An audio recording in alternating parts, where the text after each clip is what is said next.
మా ఊర్లో సర్కస్ జరిగింది. చూడడానికి పిల్లలు వాళ్ళందరూ కూడా చాలా ఎక్సైట్మెంట్గా వచ్చారనమాట. ఇక్కడ నేను తెలుసుకున్నది ఏంటంటే అసలు ఉమెన్కి ఎంత పవర్ ఉంటుంది, అలాగే వాళ్ళ కుటుంబం కోసం ఎంతలా వాళ్ళు కష్టపడుతున్నారు వాళ్ళ పిల్లలకి ఫుడ్ పెట్టడానికి అనేది నేను నిన్న అర్థమైందనమాట. ఆ అక్క ఏడుస్తుంటే నేను ఏడ్ చేశాను అక్కడ కొద్దిసేపు. స్త్రీ శక్తి అనేది అక్క మామూలుగా నిరూపించలేదు.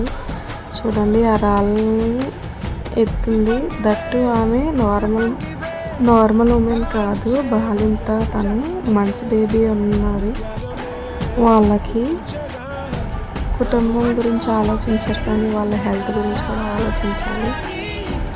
ఉమెన్ బాగుంటేనే ఇల్లు మొత్తం కూడా చక్కగా హ్యాపీగా నవ్వుతూ ఉంటుంది. సో ఇంత రిస్క్ పనులు చేయడం కన్నా కొంచెం మరి అంత హెవీ వెయిట్లు మోసే కంటే నార్మల్గా చేస్తే బాగుంటుంది. ఒక ఆడపిల్లని కానీ లేదా అమ్మని కానీ గౌరవించేది ఒకటి ఉమెన్స్ డే రోజున, 2 మదర్స్ అయితే మదర్స్ డే రోజున.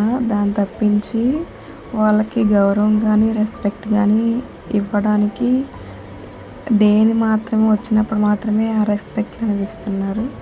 లేదంటే నువ్వెంత ఏం చేస్తావు ఏంటి అని చెప్పి ఈ విధంగా మాట్లాడుతున్నారు. ఒక్కసారి ఈ వీడియో చూడండి.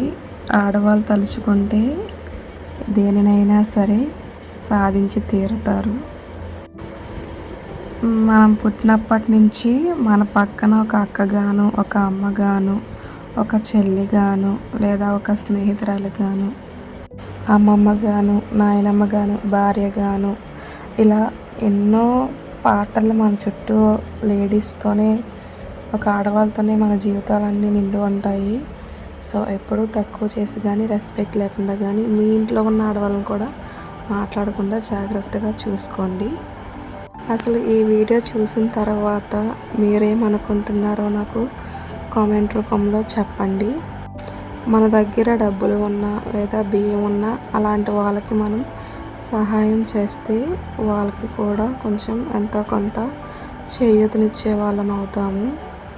స్వార్థంగా కాకుండా నిస్వార్థంగా మీరు చేసే పని అనేది చేయండి. సాయం చేసి చెప్పుకోవడం కాదు, అలాగని చెప్పకుండా ఉండడం కూడా కాదు. మీ ద్వారా అలాంటి పని అనేది ఒక నలుగురికి ఇన్స్పిరేషన్లా ఉండాలి. Thank you for watching. So మన ఛానల్ని సబ్స్క్రైబ్ చేయండి మరిన్ని వీడియోస్ కోసం. Thank you. Bye bye.